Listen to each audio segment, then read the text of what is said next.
Buenas tardes a todas las personas que estáis aquí hoy y muchas gracias por acompañarnos en este webinar titulado Colombia en el mercado reproductivo transnacional, un debate urgente sobre derechos humanos y maternidad subrogada, organizado por la CIAMS, la Coalición Internacional para la Abolición de la Maternidad por Sustitución.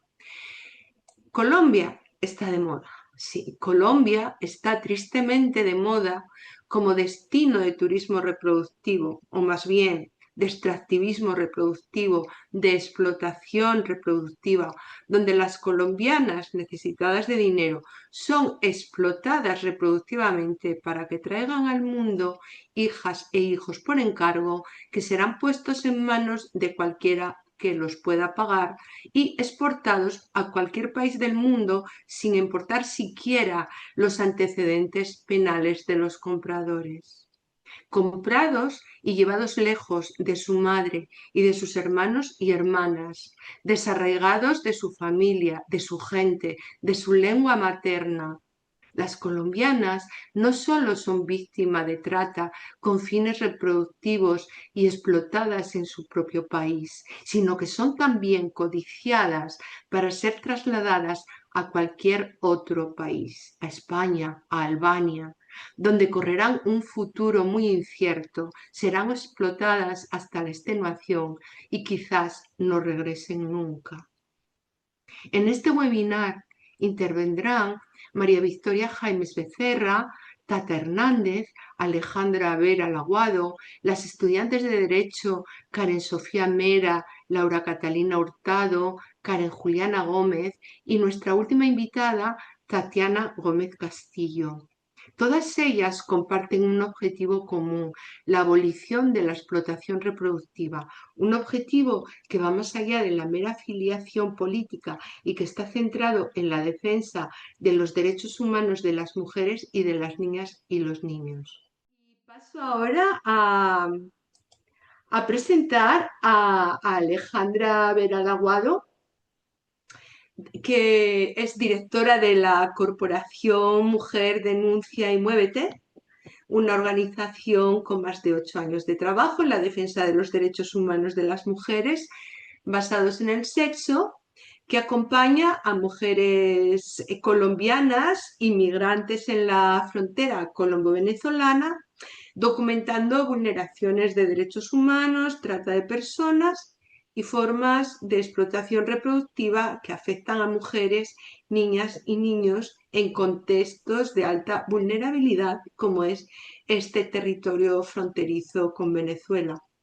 El título de su ponencia es Colombia como destino de explotación reproductiva, riesgo de trata de personas en el mercado reproductivo transnacional, en la que Alejandra Vera Laguado presenta evidencias sobre los vínculos entre la explotación reproductiva, la trata de personas y la criminalidad organizada en la frontera colombo-venezolana. Alejandra Vera analiza asimismo los riesgos derivados de la tolerancia del Estado con el mercado reproductivo en Colombia y hace un llamamiento a fortalecer la prevención, la protección de las víctimas y la cooperación internacional. Bienvenida, Alejandra. Tienes la palabra. Adelante. Hola Berta, compañeras, es para mí un honor estar en este espacio tan importante, este foro por los derechos humanos de las mujeres. Agradezco mucho la invitación, pero pues no alargar tanto y continuar un poco con lo que ya nos han hablado las compañeras María Victoria y la concejal que justo hemos venido hablando con diferentes colectivas, lo importante que son las agendas de los derechos humanos de las mujeres, independientemente de los partidos políticos, independientemente de los gobiernos de turno, la importancia que las mujeres estemos en estas tomas de decisiones. En este caso, la Corporación Mujer Denuncia y Muévete es una organización de la sociedad civil. Nosotras llevamos 8 años atendiendo, gestionando casos y en proyectos con cooperación internacional hemos atendido a más de 27.000 mujeres en estos 8 años, directa e indirectamente, en nuestros proyectos en la frontera. La frontera colombo-venezolana es la puerta y la puerta más grande de América Latina de trata con fines de explotación sexual y reproductivo. También tenemos la explotación digital, de violencia sexual digital, que se viven a través de estas formas de webcam y plataformas digitales. Y nosotras hemos denunciado estas situaciones, las que viven las mujeres. Los riesgos transnacionales, porque ya lo hemos mencionado, somos una frontera que tenemos un contexto humanitario de conflicto armado, de migración, de desastres naturales, y actualmente tenemos una situación que es lo que nosotras hemos venido en la lógica de la asistencia humanitaria, hemos venido trasladando el lenguaje, y que la trata sea o sea reconocido dentro del contexto humanitario como uno de los delitos que más padecen las mujeres y las niñas. Quiero decirles, compañeras, además, hoy es un día histórico. Se aprobó la ley 2008 del 2026, donde incluye la trata sexual digital, donde se incluye la explotación reproductiva. María Victoria decía que no teníamos un marco legislativo, ya lo tenemos. Se amplían los verbos rectores en esta reforma, ya no son o cuatro verbos rectores, sino que ya tenemos 11 verbos rectores, y además se incluye la compra y venta de óvulos, y se incluye la compra y venta de óvulos, y se incluye también la compra de cabello.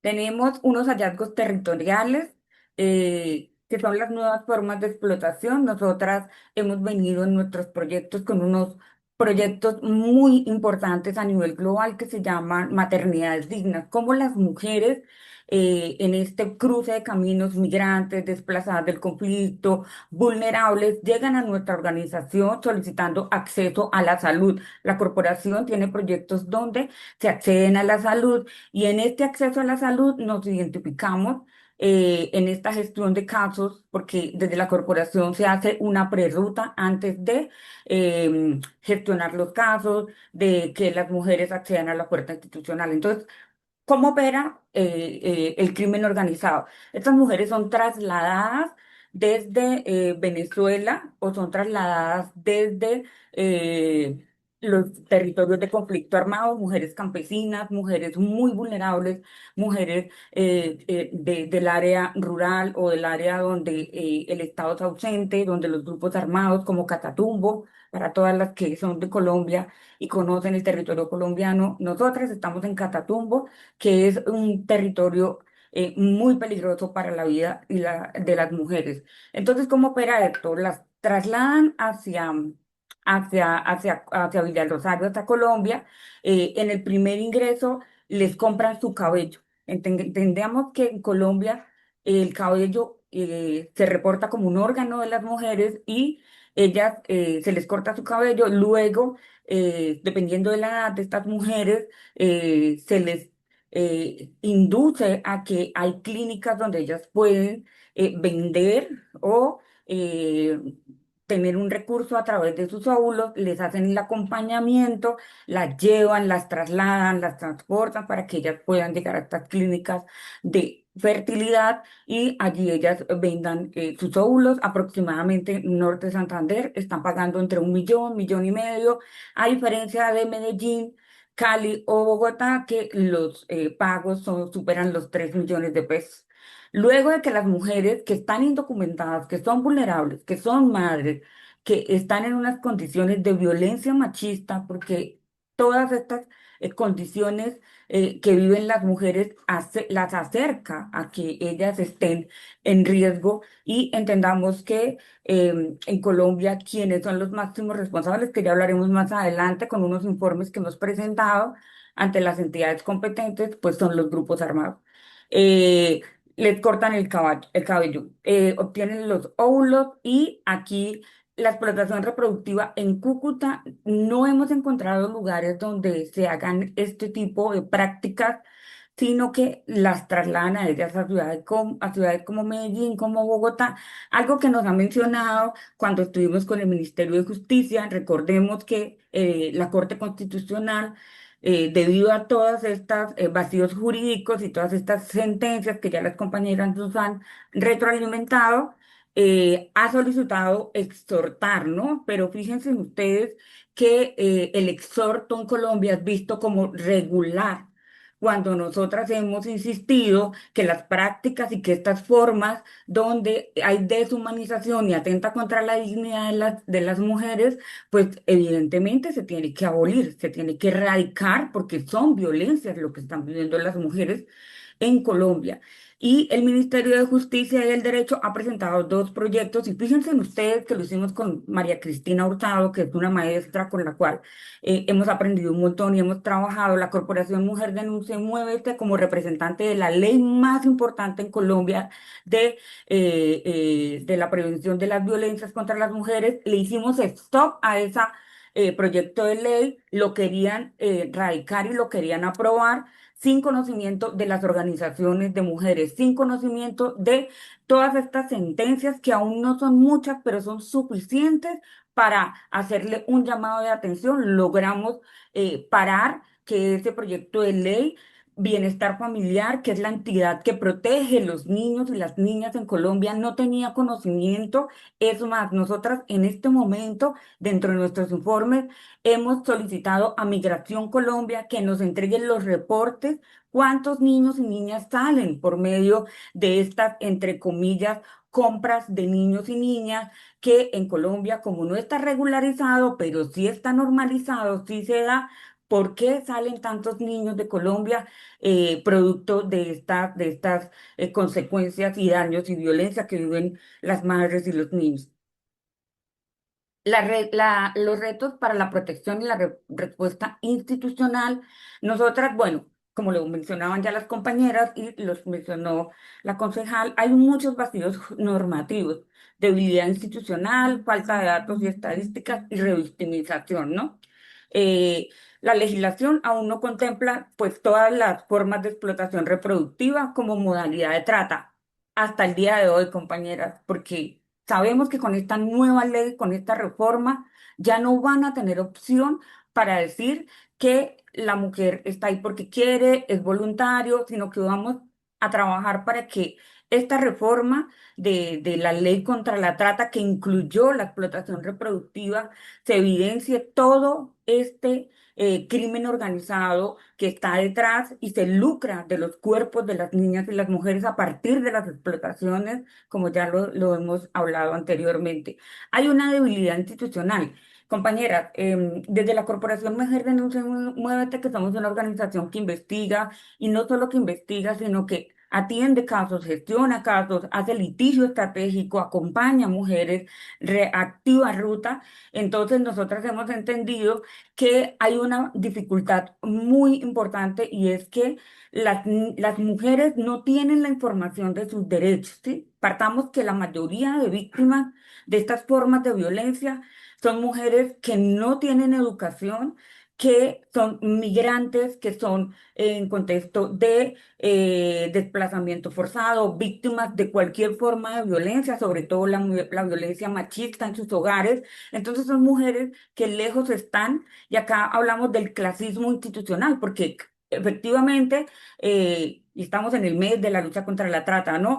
Todas las entidades salen a decir, previenen la trata, pero el lenguaje que se utiliza para que la información llegue no es el correcto. Es por eso que las víctimas no se reconocen, y a partir de la necesidad de los fenómenos multicausales, ya lo decía la relatora Rinal Salén, que este fenómeno multicausal de la pobreza, de la desigualdad, de la desproporcionalidad, de las violencias que viven las mujeres en tu hogar, del desplazamiento, de la migración, pues pone a las mujeres en riesgo. ¿Y quienes se aprovechan finalmente? Pues efectivamente estas personas, estos grupos armados criminales, porque en Colombia sí lo podemos decir, quiénes son los máximos responsables.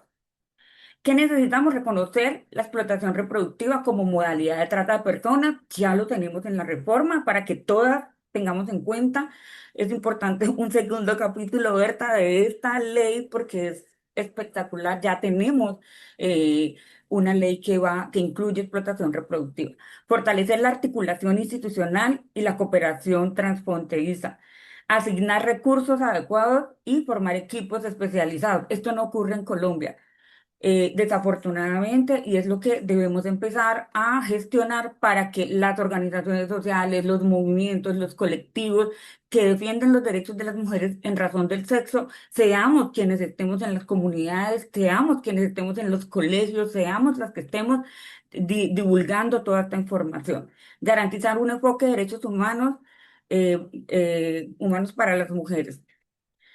Nuestro trabajo y transformación, como les decía anteriormente, frontera colombo-venezolana, no solamente atendemos situaciones Colombia, sino también Venezuela y todas estas mujeres que son víctimas de estas formas de violencia. De todo este trabajo, de estas 27.000 mujeres, es donde hemos recogido la información, tenemos informes que con las entidades como el Ministerio del Interior, la Procuraduría General de la Nación y la Defensoría del Pueblo constan del trabajo que hemos venido haciendo.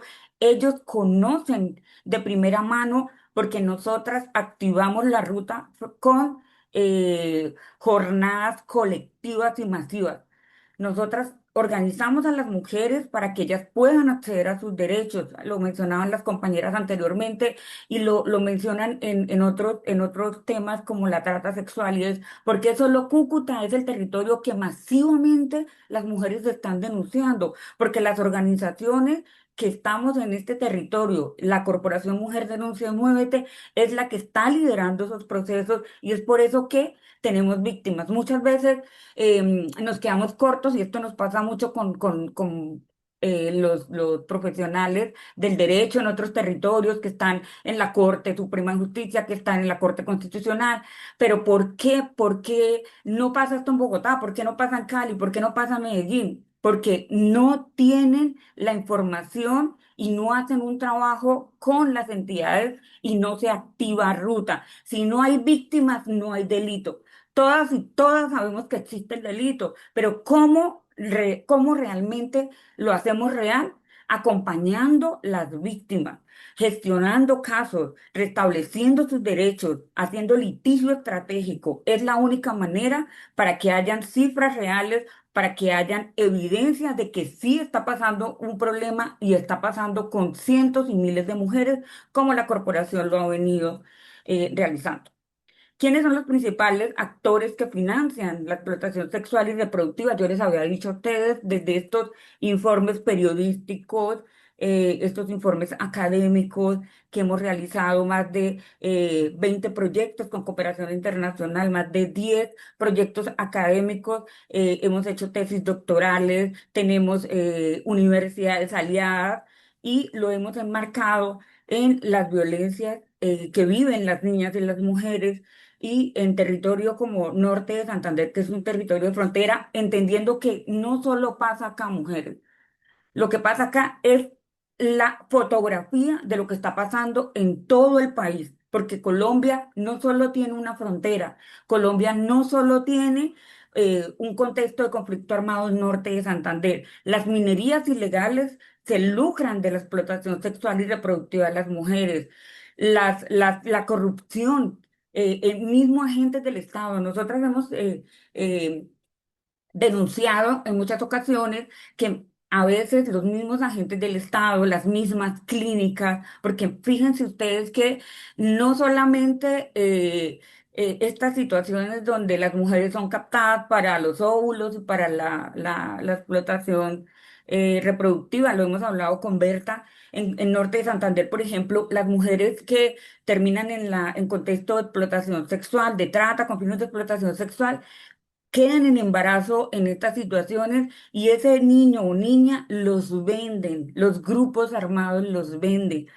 Los venden acá al norte de Santander, los venden en Bogotá, los venden, incluso hay muchas personas extranjeras que llegan y estas prácticas donde hay un bebé que está por nacer, incluso, mira, nosotros en este proyecto logramos poner en conocimiento más de 15 mujeres en el año 2024 donde esas mujeres estaban embarazadas producto de la explotación sexual, les hicieron todos sus exámenes, estaban muy bien de salud, eran jóvenes y habían personas que las cuidaban, que las alimentaban, las acompañaban a los controles prenatales. Y ellas mismas mencionaban, tengo 4 hijos, ya la enfermera, ya el funcionario me dijo que tenía una persona que puede cuidar a mi bebé, yo le quiero dar ese bebé porque ella no tiene hijos, etcétera. O sea, ¿cómo les hacen este lavado de cerebro para que ellas normalicen esta manera de, entre comillas, satisfacer deseos a otra persona porque no puede? Esto es una práctica que también se incluye en Colombia, que es la compra y venta de niños por estos temas de trata. Entonces es importante, de estas 630 víctimas de trata, hemos identificado tanto mujeres que han sido víctimas de corte de cabello como un órgano de su cuerpo, de óvulos, explotación reproductiva y compra de sus bebés. Ya ustedes se dieron cuenta en Cali, esta mujer que en Colombia sucede, las secuestran, las torturan, les sacan a sus bebés, las asesinan y desaparecen los bebés. Esto es supremamente normal que suceda en Norte de Santander y en muchos territorios en Colombia. Algo que quería mencionar un poco con la venida de la relatora Rim es que eh, ella ha tenido la oportunidad, y esto nosotras también lo hemos trabajado en Colombia, y es que hay muchos niños que fueron víctimas de estas prácticas de explotación reproductiva y fueron separados en el momento del parto, no tuvieron vínculo con la madre, no amamantaron y en el desarrollo, ¿sí? En el desarrollo de estos niños y niñas que ya son adultos, ellos han identificado trastornos, muchas afectaciones en la salud mental, incluso traumas, muchos daños. Eso nos lleva un poco a que la salud es un derecho fundamental, mujeres y personas que nos están escuchando en este momento. Un niño no puede ser separado de su madre. Incluso estamos frente a un derecho que acá en Colombia tenemos, que hemos trabajado y es el parto humanizado. No sé si ustedes lo han escuchado. Si yo estoy embarazada, yo decido si quiero un parto natural, si quiero una cesárea, si deseo que el cordón umbilical, de cuando deje de palpitar es donde haya el corte, que mi hijo o mi hija haya el vínculo. Es importante el primer toque de la madre y del bebé, porque esto es lo que ayuda en el desarrollo a este niño, a esta niña, en su infancia, en su adolescencia. Si esto no ocurre, vamos a tener una sociedad totalmente dañada, con salud mental muy, muy afectada. Em, yo pues me quedo con esto. También darle paso a las otras compañeras. Quiero decirles que estamos en toda Colombia. Ahí dejo mis datos. Seguimos trabajando por continuar. Como le digo, tenemos una propósito que es activar ruta. La activación de la ruta hace que el Estado colombiano, las entidades, la sociedad sepa que sí están ocurriendo. Si no activamos, si no hay denuncia, no vamos a tener los efectos exitosos que hemos venido teniendo con el tema de la trata con fines de explotación sexual. Antes no lo reconocían, era imposible. Ahora tenemos la reforma y creo que es una oportunidad para sentarnos a trabajar y activar estas rutas de estas mujeres. Hay mucho miedo. Tenemos un equipo jurídico para que las mujeres no se sientan solas, hacemos litigio estratégico, acompañamos en estos procesos penales, hay que hablar con las mujeres y hacerle un acompañamiento para la denuncia porque es lo que nos va a demostrar que esto es un delito grave y grande y está afectando a muchas mujeres en Colombia. Gracias. Muchísimas gracias, Alejandra. Siempre es un gusto, siempre es estimulante escuchar una voz tan experta como la tuya. Hay una cosa que quizás no sabemos desde Europa, que es cuando te refieres a una nueva ley, pues sí, es la ley 2608 aprobada en el Congreso de Colombia el 27 de julio, que incluye en el artículo 188A, es una ley sobre la trata de personas, que incluye en el artículo 188A, en su apartado J, la explotación reproductiva. Entonces, bueno, esto es algo para festejar, para aplaudir y una nueva vía para dar la batalla, ¿no? Gracias, Alejandra, gracias, enhorabuena y adelante. Bien, ahora, sin más preámbulos, doy paso a María Victoria Jaimes Becerra. María Victoria es abogada y especialista en Derecho Laboral. Actualmente inspectora de trabajo y docente universitaria, es integrante de la colectiva feminista La Raíz. Su ponencia lleva por título Deshumanización, el mensaje subyacente en las sentencias de la Corte Constitucional sobre la gestación subrogada, en la que María Victoria Jaimes Becerra analiza la gestación subrogada desde una perspectiva laboral y de derechos humanos, destacando las vulneraciones a la dignidad y los derechos de las mujeres gestantes, de las madres subrogadas. Cuestiona la falta de atención de la jurisprudencia colombiana a esta realidad y plantea si dichas vulneraciones pueden resolverse mediante una regulación, entre comillas, altruista, es decir, mediante una regulación que contemple de manera deshumanizada que las madres regalen a sus hijas e hijos recién nacidos, o si, por el contrario, dichas vulneraciones son inherentes a esta práctica y persisten independientemente del modelo normativo. Buenas tardes, María Victoria, adelante. Tienes la palabra. Muchas gracias, Berta, y a todas las demás participantes y asistentes que se encuentran el día de hoy en este importante foro.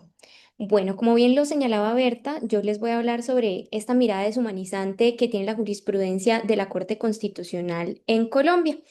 Eh, bueno, para iniciar, es importante que partamos de la perspectiva de derechos humanos con la que se deberían abordar todos los casos, más de la gestación subrogada.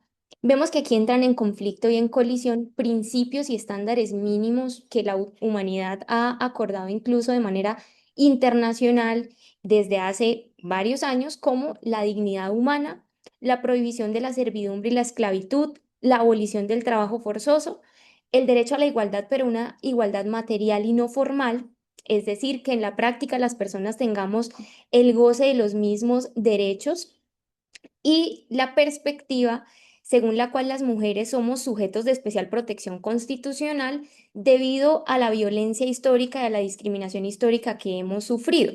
Estos estándares y este foco de análisis lo ha utilizado la Corte Constitucional Colombiana, que es en la cual nos centraremos, en múltiples sentencias para abordar una infinidad de casos, recordando siempre que es deber de los jueces constitucionales y en general de todos los jueces de la República, pues aplicar en sus sentencias, sean de casos ordinarios o de casos de violaciones a los derechos humanos, esta perspectiva, ¿cierto?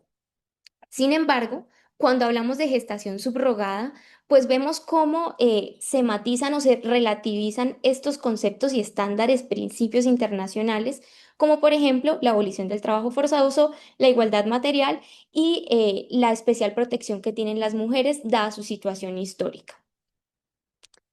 Quiero partir con esta pregunta que vamos a resolver al final.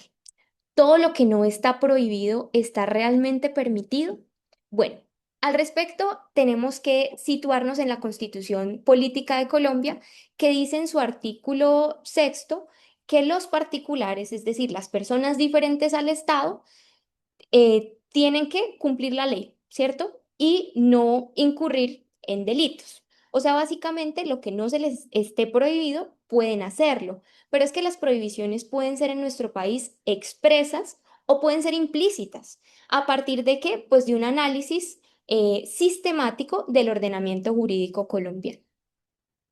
La Corte Constitucional colombiana, partiendo de allí, en 4 sentencias ha analizado a la fecha de manera directa casos sobre gestación subrogada. vamos a analizarlos y cómo, desde mi perspectiva, desde la perspectiva de la colectiva La Raíz, consideramos que esta sentencia, sin embargo, tiene una mirada deshumanizante de la situación de las mujeres.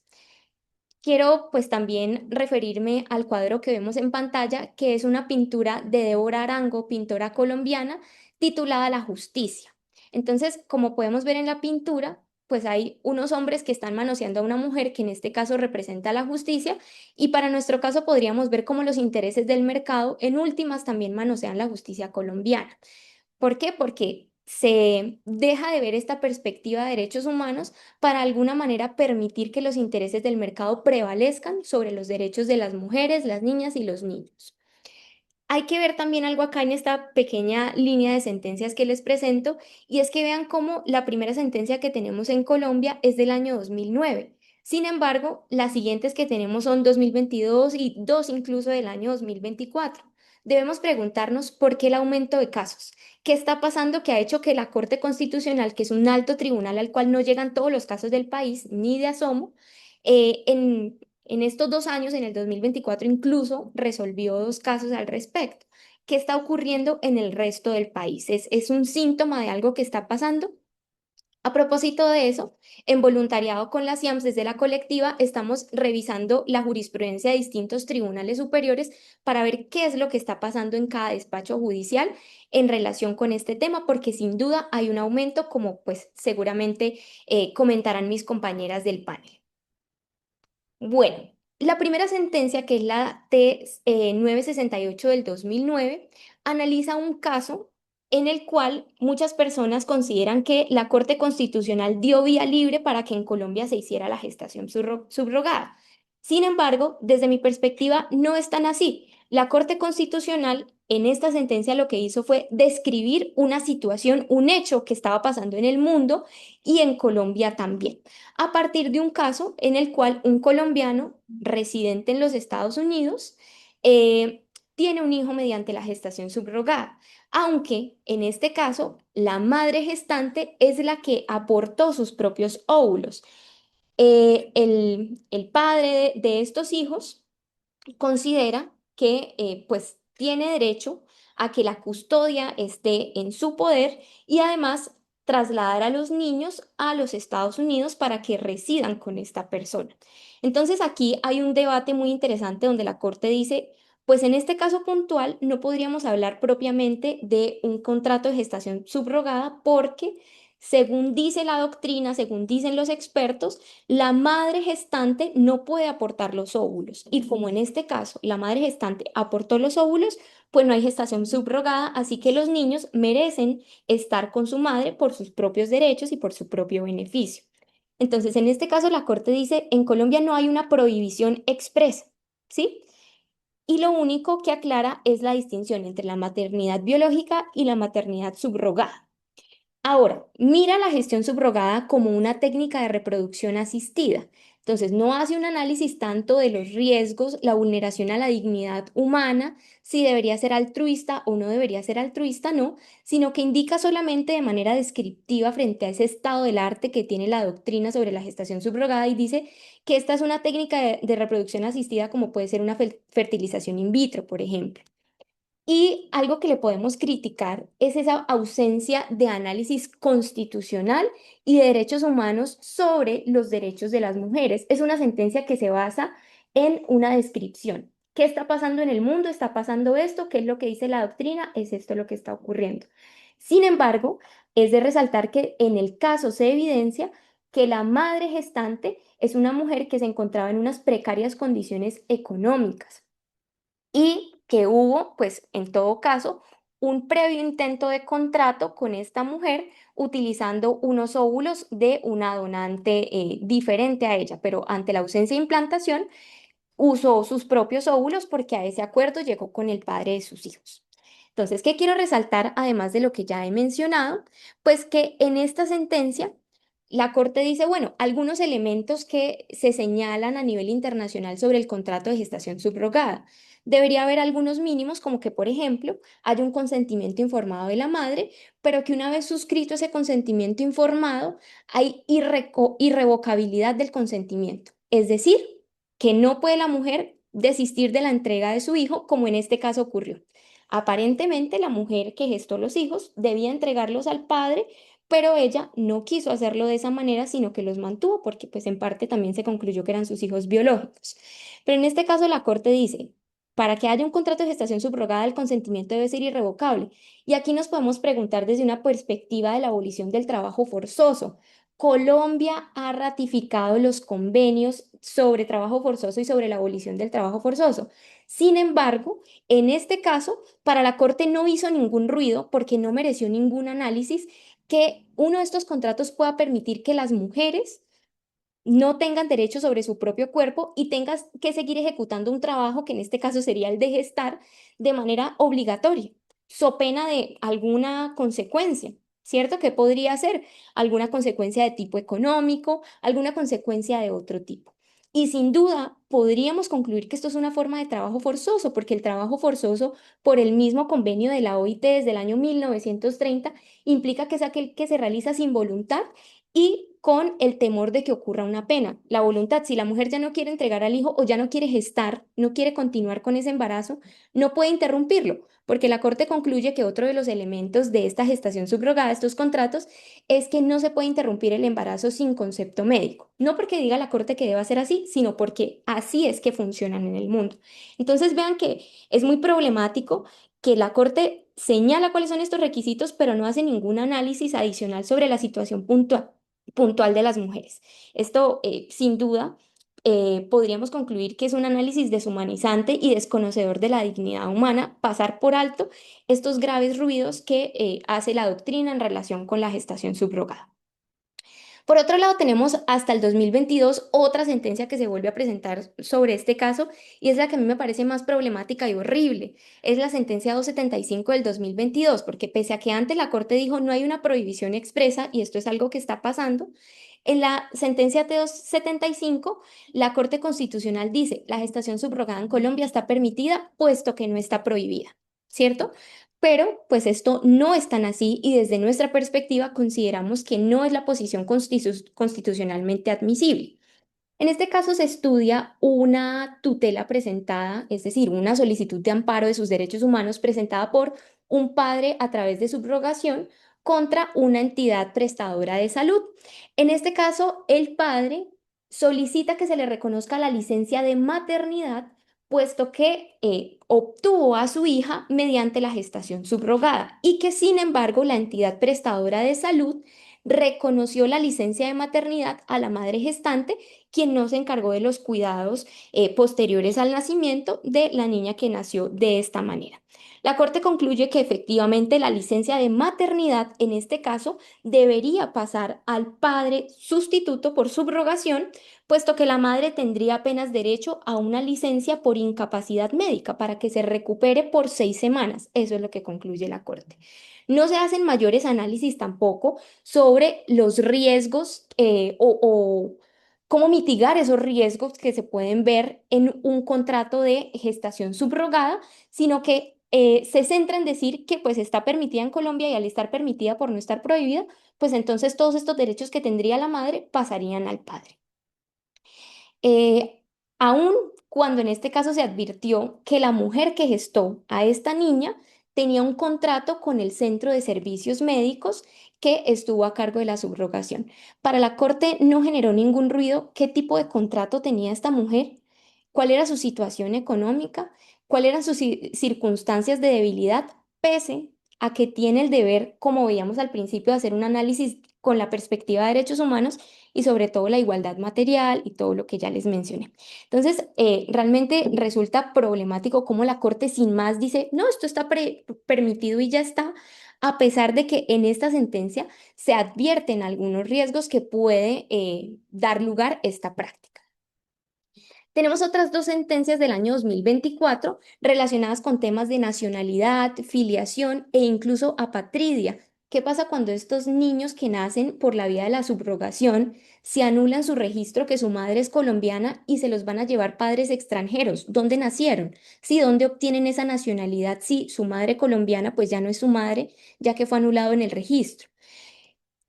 Sobre esto es el debate de ambas sentencias. pero para nada se habla de la situación de las mujeres gestantes en estos casos, de los riesgos distintos que corren los niños. Entonces, en la sentencia 127, la Corte advierte los graves riesgos contra las mujeres y los recién nacidos, que en última se resumen como graves violaciones a los derechos humanos. Yo aquí quiero señalar algunos, vamos a la siguiente diapositiva. Y es que en esta sentencia la Corte dice, vea, la gestación subrogada puede exponer a niños y niñas a la apatridia, es decir, a que no sean nacionales de ningún país. Hay incertidumbre sobre su filiación legal y hayan violaciones sobre sus derechos a la identidad y a conocer sus orígenes, que son derechos humanos. También la Corte dice, esta práctica puede aumentar el riesgo de la venta de niños y niñas en aquellos casos en los que la mujer gestante reciba una remuneración a cambio de trasladar jurídica o físicamente al niño o a la niña. Y ojo acá, porque es que en todas estas sentencias se habla de que la madre tuvo un contrato con alguien, ¿sí? Un contrato que voluntariamente no recibió nada a cambio. No, al contrario, se reconoce que hubo unos pagos, en varias de ellas se habla de los pagos que recibió la madre, pero como les digo, no hace ningún ruido para la Corte, pese a que advierte la existencia de este riesgo de compra y venta de niños.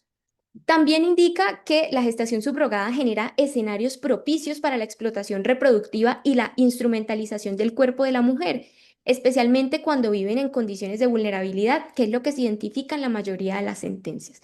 Entonces, si es algo que se identificó, que se materializó en estos casos, ¿por qué no se toman órdenes relacionadas con la mitigación de este riesgo?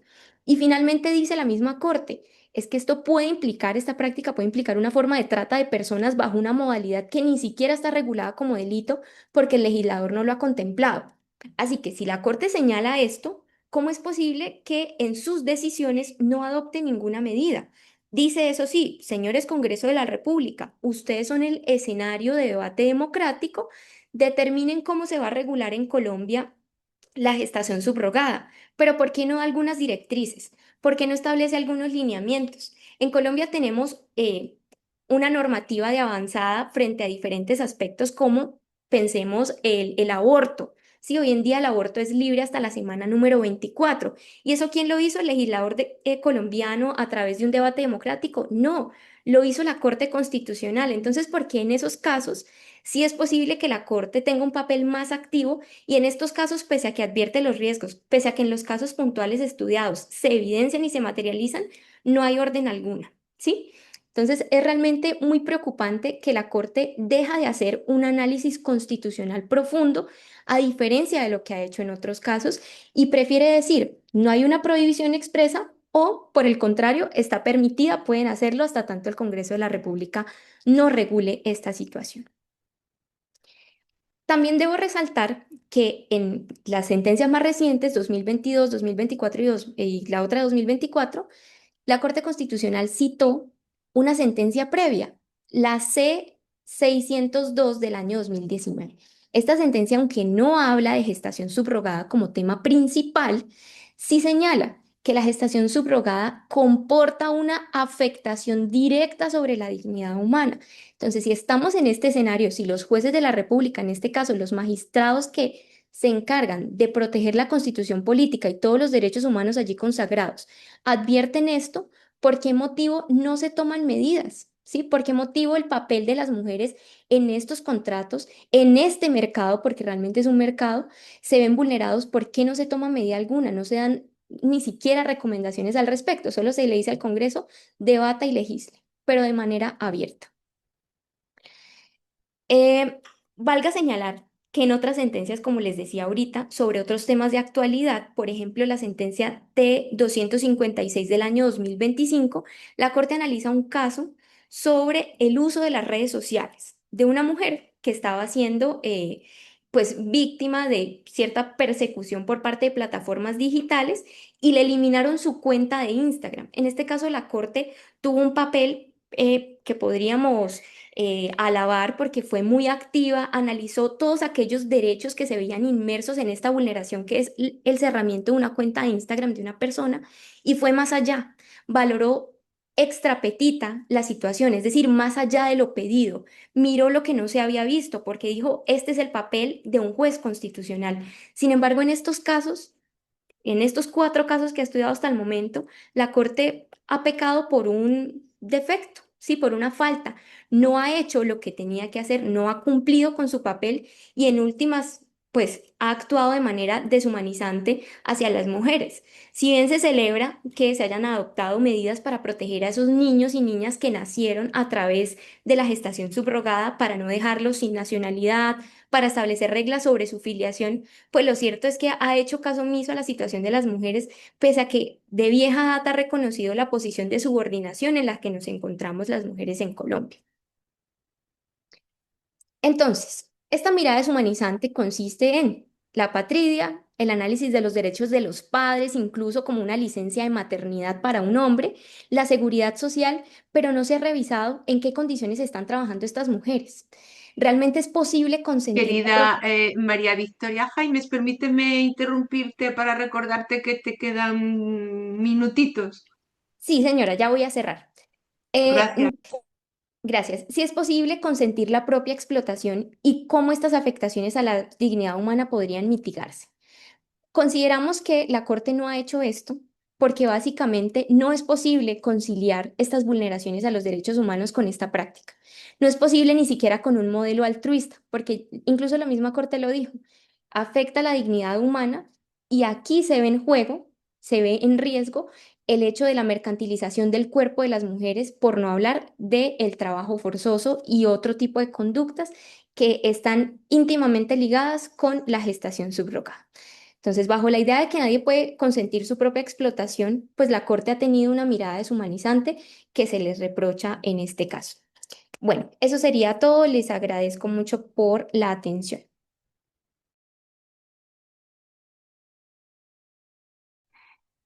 Muchísimas gracias, María Victoria. Ahora, bueno, tienes una pregunta y alguien que te quiere preguntar si, espera que lo he anotado aquí, si habría que incluir a los recién nacidos en los derechos humanos que has señalado. Y a mí me parece una pregunta cuando menos extraña, porque se es persona desde el momento en que se nace y se es sujeto de derechos desde el momento en que se nace. ¿Tienes algo que añadir, María Victoria? Sí, en este caso pues no incluí de manera particular la situación de los recién nacidos porque ha sido el foco de las sentencias de la Corte y quienes han sido desconocidas particularmente han sido las mujeres, pero sin duda, claro que sí, y estos derechos corren grave riesgo como la misma Corte ya lo advirtió. Muy bien, muchas gracias, María Victoria. Ahora pasamos a la siguiente invitada, que es Tata Hernández. Le damos la bienvenida a la concejal de Bogotá, especialista en estudios políticos y magíster en política y relaciones internacionales. Su ponencia lleva por título Maternidad subrogada, un vacío normativo que pone vidas en riesgo.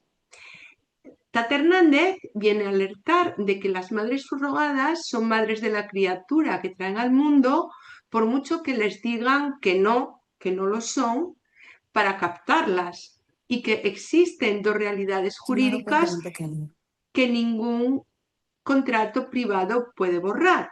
Es decir, una, que la madre es quien da a luz, y dos, que las obligaciones con los hijos y las hijas son irrenunciables, por lo que un contrato de maternidad subrogada no tiene validez legal para suprimir el vínculo materno ni es una excusa admisible para abandonar o desproteger a un recién nacido.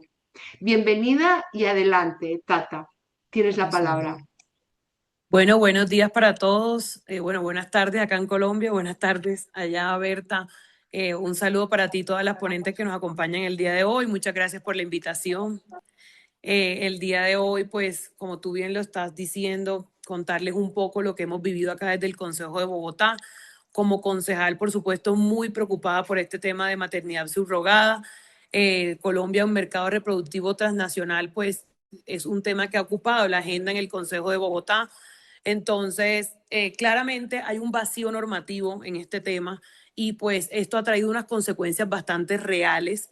Hoy en Bogotá, en Colombia entera, pues por así decirlo, no existe una ley que proteja como tal a las mujeres gestantes ni a estos niños que van naciendo bajo esta práctica. Y por supuesto, en este año ya tuvimos un caso muy lamentable que terminó en tragedia con una mujer que falleció en Bogotá por complicaciones médicas. Esto fue un procedimiento que por supuesto se dio bajo la maternidad subrogada y pues este caso alertó al distrito y hoy el distrito se enteró de ese caso lastimosamente por la noticia y no hubo como una ruta de vigilancia en salud pública. Entonces, el llamado, obviamente, y la preocupación que tenemos hoy en día bajo este vacío normativo es que sin ley, por supuesto, no existe una norma que proteja a estas mujeres ni a estos niños. Y a raíz de este caso, por supuesto, la información oficial que se encuentra en estos momentos, digamos que no acobija una ruta de vigilancia en salud pública, que es lo que necesitamos, por supuesto. En el Consejo de Bogotá expuse la semana pasada un caso donde, por supuesto, me llevó a tomar la palabra porque días pasados se contactó conmigo una persona, una mujer que se encuentra en estos momentos en un hospital en condiciones bastante precarias de salud.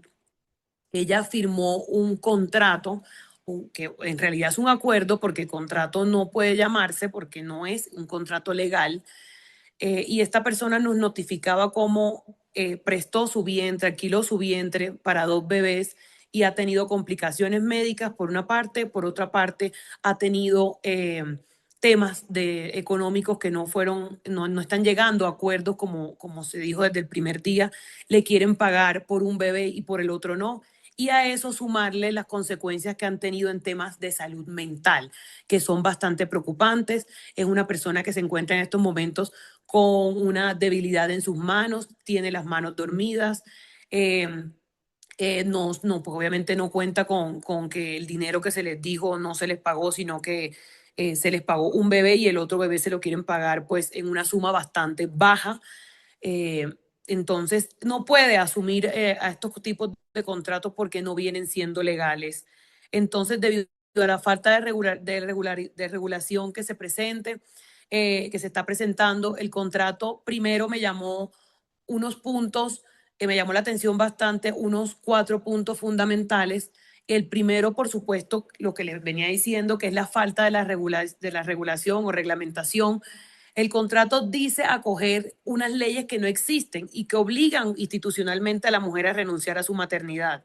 Entonces, eso es bastante triste porque pues ahí vemos cómo la mujer en el documento afirma que se tiene que acoger a las leyes vigentes cuando la realidad es que no existe, no hay una ley que la cobije, entonces que realmente pues reconoce formalmente que en Colombia la madre legal, que esto es muy importante, que la madre legal es quien da luz, pero acto seguido la obligan y constitucionalmente a renunciar a su maternidad tan pronto nazca el bebé.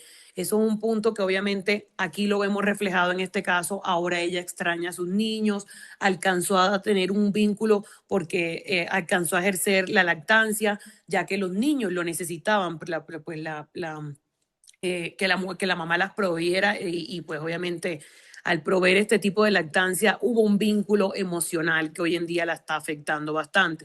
El segundo punto que me llamó bastante la atención del contrato es la salida express del bebé.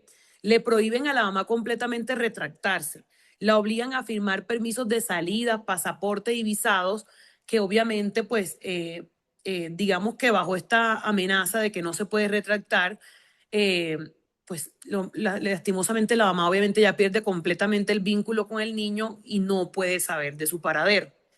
El tercer punto, que fue bastante discutido acá en el Consejo de Bogotá bajo la palabra altruismo, es que quieren convertir este tema en algo como altruismo y no realmente en lo que es, en lo que lo estamos viviendo aquí en Bogotá. Hay una problemática que ha venido aumentando y es un negocio.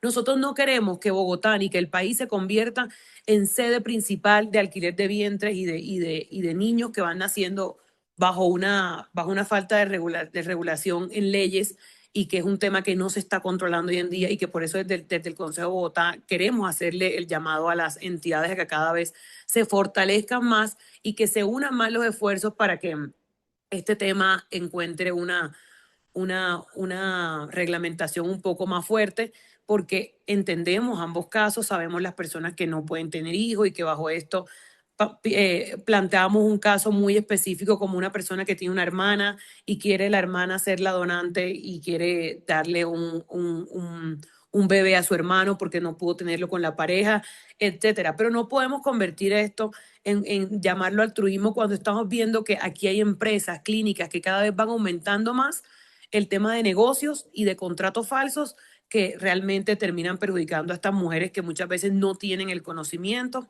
Y aquí hay un punto muy importante y es el cuarto punto.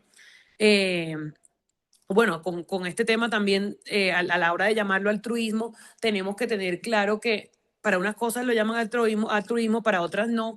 Y aquí vemos en estos contratos claramente cuánto hay un pago de cuotas. Y estamos hablando de que en el contrato al cual yo tuve acceso, es un contrato de 50 millones de pesos por un bebé. Y como les comentaba antes, a ella le están pagando 50 millones por un bebé, pero el segundo bebé no se lo quieren pagar. Entonces, es completamente un negocio de frente y no queremos que nuestro país se convierta en esto. Si bien ya sabemos que Colombia lo tienen referenciado en el mundo con muchos temas como la prostitución, el tema del consumo de drogas, de sustancias psicoactivas y eso, no queremos que también seamos ahora sede del vientre, de la venta de vientres y de la comercialización de estos niños. Entonces, el último punto que por supuesto también me llamó mucho la atención fue el tema de todos los riesgos. En el contrato queda claro que son de ella. O sea, la empresa no asume ninguna responsabilidad, las clínicas no asumen ninguna responsabilidad bajo una complicación médica. Y bien sabemos que nosotros las mujeres cuando estamos en un tema de embarazo podemos presentar todo tipo de casos medio durante el parto, después del parto, etcétera, hemorragias,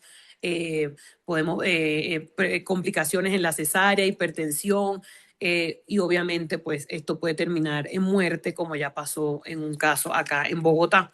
Entonces en ese contrato vemos cómo ellas las ponen a firmar y decir que asumen todos los riesgos, que realmente si pasa algo pues los padres biológicos, la clínica, la empresa se lava las manos y no tienen eh, que cumplir, por así decirlo, con ningún tipo de responsabilidades.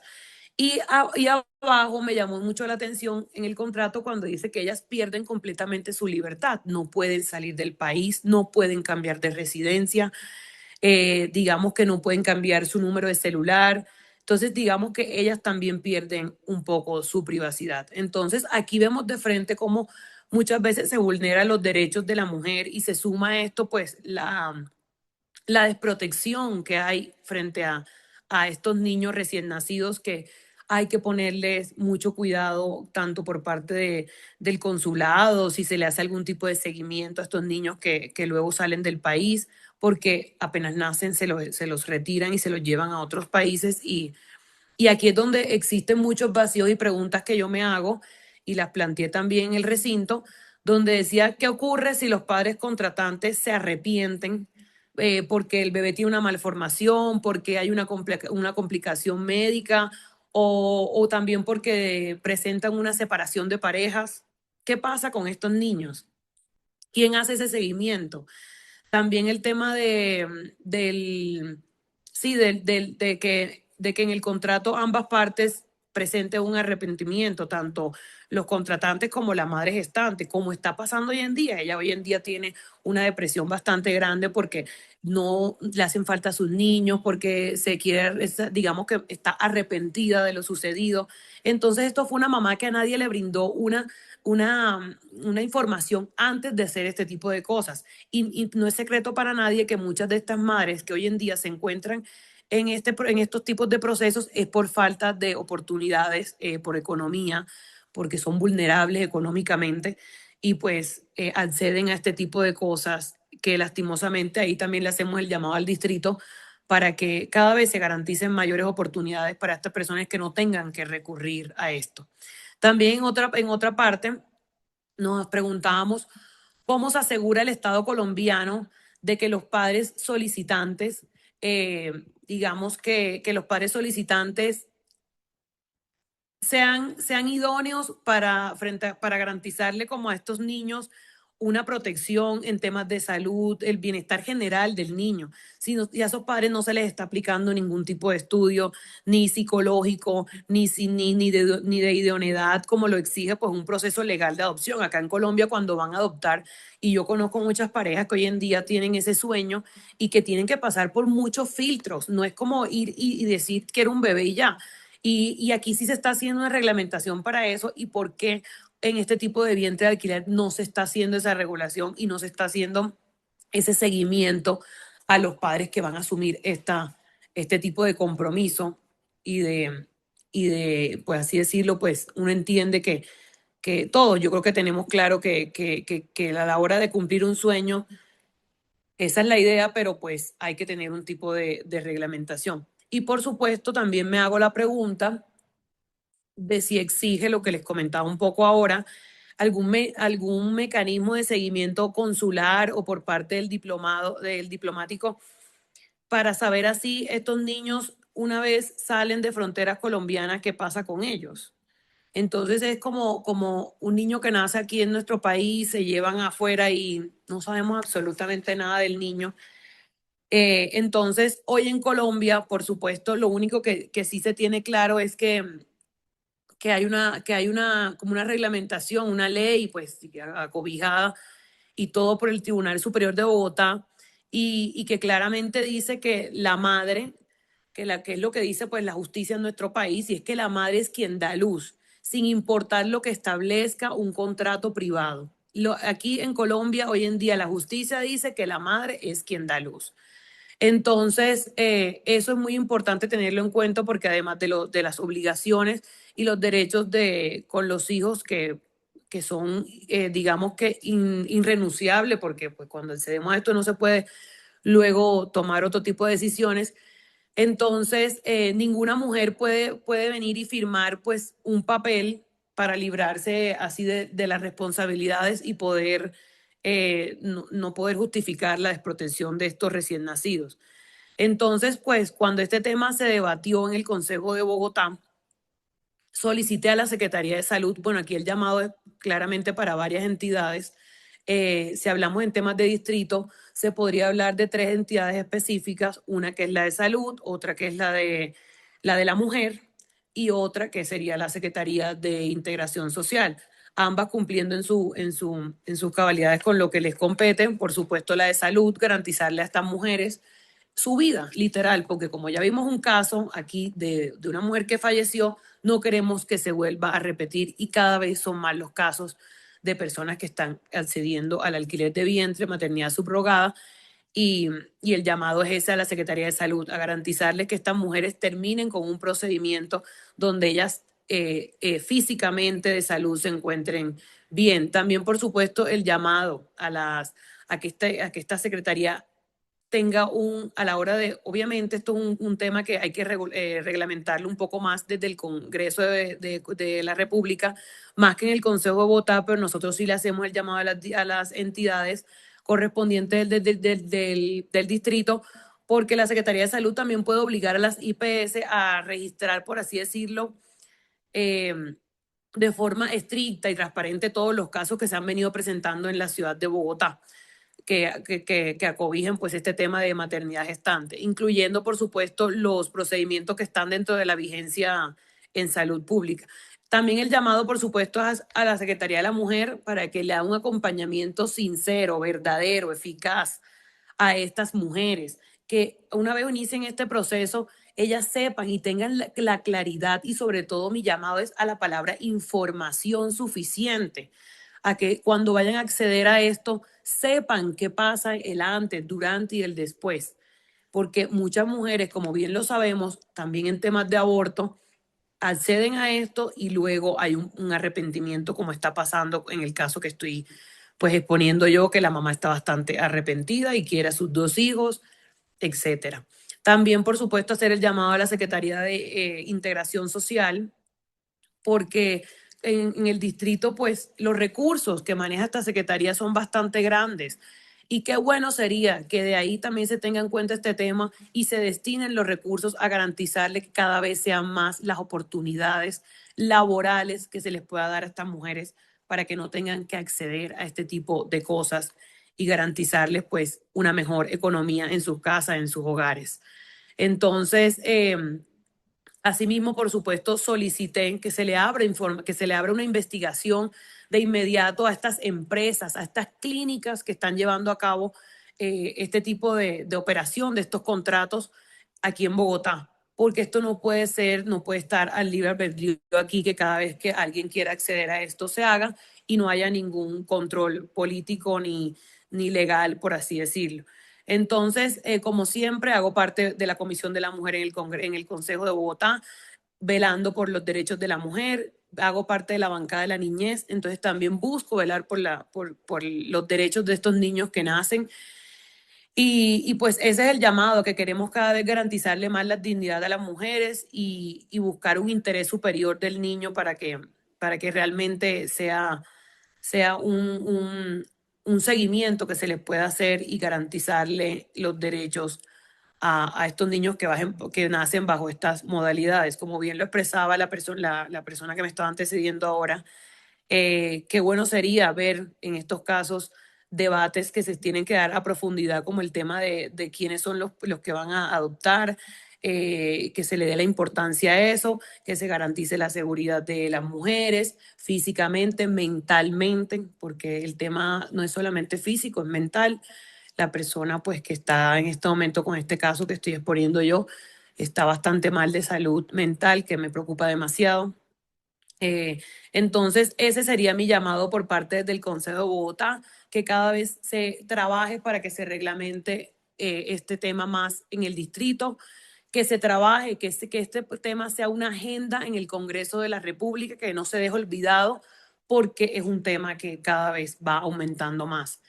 Entonces, bueno, acá estaré en pendiente, seguiremos trabajando, por supuesto, de la mano con las entidades y con todos ustedes, que agradezco mucho este foro, que lo hagan para que cada vez se visibilice más esta problemática que va aumentando, que muchas veces muchas parejas necesitan acudir, y está muy bien porque no todas tienen la bendición de traer un niño al mundo de una u otra forma, pero sí tiene que haber una reglamentación y tiene que haber un orden en este tema. Entonces, eso sería por mi parte. No sé qué más queramos compartir el día de hoy.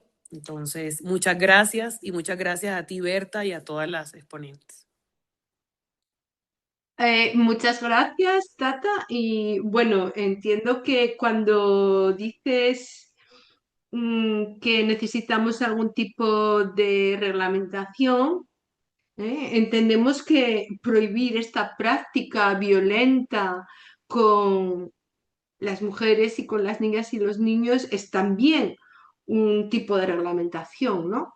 Que no puede haber ninguna excepción, como no puede haber ningún tipo de reglamentación con la tortura o con la esclavitud. Es decir, hay que ir a la prohibición de estas formas de violencia y de servidumbre y de explotación.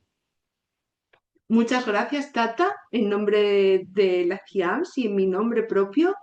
Bien, pues ahora damos paso a Karen Sofía Mera, Laura Catalina Hurtado y Karen Juliana Gómez, que son estudiantes de Derecho de la Universidad del Cauca, pertenecientes al semillero de investigación Samuel Ernesto Constein.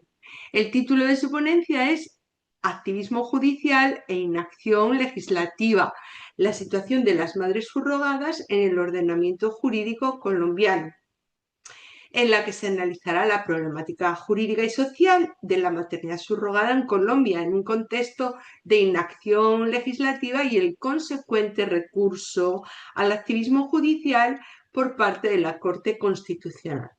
Se abordará también la vulneración de los derechos fundamentales de las madres subrogadas y de las limitaciones institucionales del Estado, así como el impacto de las desigualdades económicas sobre el consentimiento, cuestionando además el uso de un lenguaje que invisibiliza a las mujeres. Adelante, Karen, Laura y Karen Juliana, adelante. Bueno, buenas tardes para Berta, para todas y para todos los participantes de este webinar, en donde hablaremos desde una perspectiva abolicionista de la maternidad subrogada como un tema pertinente y relacionado con los derechos de las mujeres. Como ya lo dijo Berta, nuestro ponencia se llama Activismo Judicial e Inacción Legislativa en la situación de las madres subrogadas en el ordenamiento jurídico colombiano. Quiero empezar diciendo que la práctica de la maternidad subrogada ha crecido de manera notable a nivel mundial en las últimas décadas de la mano del desarrollo de las técnicas de reproducción humana asistida y es definida por los investigadores Ana Rita y Miguel Rocó en su artículo citado por la ONU llamado Subrogación, Desafíos y Ambigüedades como una práctica en la que una mujer denominada madre sustituto, madre gestante, queda embarazada y gesta a un hijo con el fin de entregarlo a otra persona u otra pareja denominada progenitores comitentes, que son los contratantes. Según el tiempo, para 2023 habrían alrededor de 35 clínicas de fertilidad en Colombia, de las cuales más del 60% tenían a la maternidad subrogada como una práctica. Y con corte al 31 de agosto de 2025 existen ya 45 centros médicos especializados en fertilidad y en reproducción humana, de los cuales no hay un porcentaje exacto que contabilice cuántos de estos participan en programas de gestación subrogada. Pero lo que sí puede afirmarse con certeza es lo atractivo que resulta Colombia para la materialización de proyectos que tienen como propósito la gestación subrogada. Según datos de ProColombia, nuestro país ha tenido un crecimiento del 12% en turismo de salud para 2023, siendo líder en procedimientos como la fertilidad. Y las razones que se exponen en un informe de investigación llamado Colombia en las cadenas globales de fertilidad son la elevada calidad en los servicios médicos, también los costos bajos en comparación con otros países y por último, una razón crucial es la falta de regulación sobre esta materia. Y acerca de esta última, hay dos situaciones que me gustaría aclarar en esta primera parte de mi intervención. La primera es que cuando nos referimos al vacío normativo y a la necesidad de legislar, lo hacemos desde una prohibición absoluta de cualquier tipo de explotación del cuerpo de la mujer y dentro de estas está claramente la maternidad subrogada. Y la segunda aclaración es que este vacío normativo está directamente relacionado con el perfil de los contratantes, los progenitores comitentes. Examinando cifras, el Instituto de Fertilidad Humana reportó que para el 2023 el 40% de sus pacientes eran extranjeros. Es decir, que gran parte de los progenitores comitentes vienen de países donde la regulación, donde la gestación subrogada no está permitida. Entonces tenemos a España, Francia, Suiza, Alemania y encuentran entonces en Colombia una situación legal que los beneficia.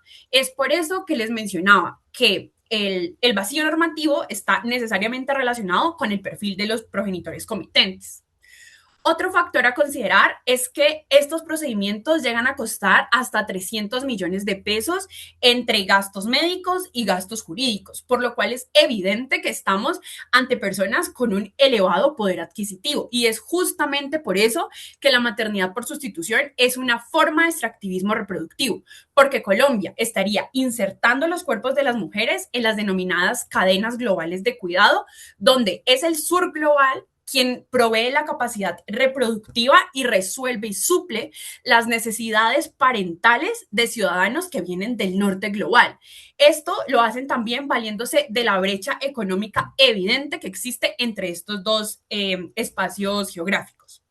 Y mientras los progenitores comitentes, como ya lo habíamos mencionado, disponen de unos altos recursos, las mujeres gestantes colombianas actúan desde su contexto de precariedad económica y recurren a la subrogación porque, por ejemplo, tienen la necesidad de saldar una deuda o quieren sostener a sus familias o quieren apoyar a sus hijos en sus procesos educativos. Todo esto según testimonios recopilados en diversas investigaciones. En estas circunstancias se configura entonces una asimetría de poder que propicia unos escenarios de explotación reproductiva donde las mujeres terminan ocupando o siendo un medio para lograr eventualmente un fin. Y dentro de estas dinámicas, las mujeres sufren de vigilancia permanente de sus hábitos por parte de las clínicas que sirven como intervinientes y además quedan desplazadas en decisiones sobre un embarazo que se está gestando sobre su propio cuerpo. Ahora bien, en Colombia también hay un evidente vacío en cuanto a estudios oficiales que permitan conocer cuál es la situación real de la maternidad por sustitución, lo cual también es una señal de desprotección tanto a las madres gestantes como a los menores nacidos, porque sin las cifras no podemos dimensionar cuál es la situación y no podemos establecer acciones concretas y tampoco podemos vigilar la efectividad de estas acciones. Hablo de acciones, por ejemplo, las que busquen acabar con la trata de personas, acabar con la explotación o con los abusos contractuales, que son situaciones que se relacionan directamente con la existencia de un mercado que se basa en la capacidad reproductiva que tenemos las mujeres. No obstante, la ausencia de información estadística no impide advertir que existe un riesgo alrededor de la maternidad subrogada, porque algunos datos sobre las condiciones de vida de las mujeres en Colombia nos ayudan a explicar el porqué del incremento de las clínicas de fertilidad. La investigación Colombia en las cadenas globales de fertilidad que ya había mencionado anteriormente señala estadísticas como que, por ejemplo, existe una mayor concentración de mujeres en la pirámide poblacional en el grupo de edad de 20 a 39 años, que coincide con la edad fértil, o también hay un alto grado de informalidad en la economía, una feminización de la pobreza y un elevado número de desplazamiento interno y de migración.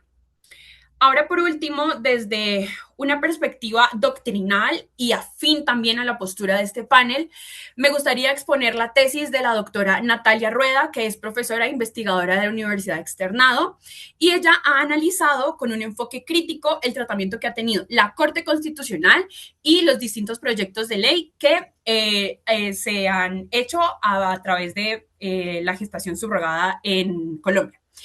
Ella, Natalia Rueda, habla de que el discurso jurídico termina legitimando la explotación reproductiva porque normaliza el uso del cuerpo de las mujeres con fines reproductivos.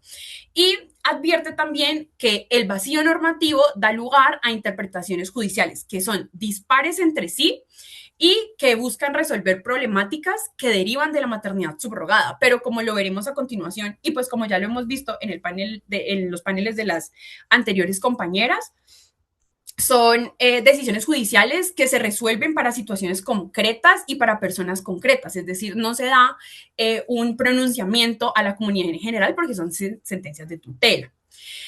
Y sobre esto nosotros elaboramos una primera crítica, que es que el Estado colombiano no cuenta con un marco normativo capaz de responder a los múltiples conflictos que genera la maternidad subrogada. Con esto planteado, entonces le doy paso a mi compañera Laura.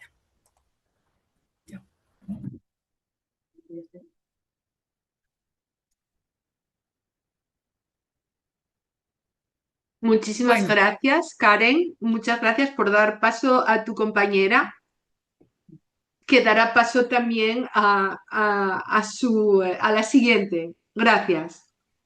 ¿Qué sucede cuando el Estado no ha sido capaz de regular una práctica que involucra el cuerpo de una mujer y el nacimiento de un niño?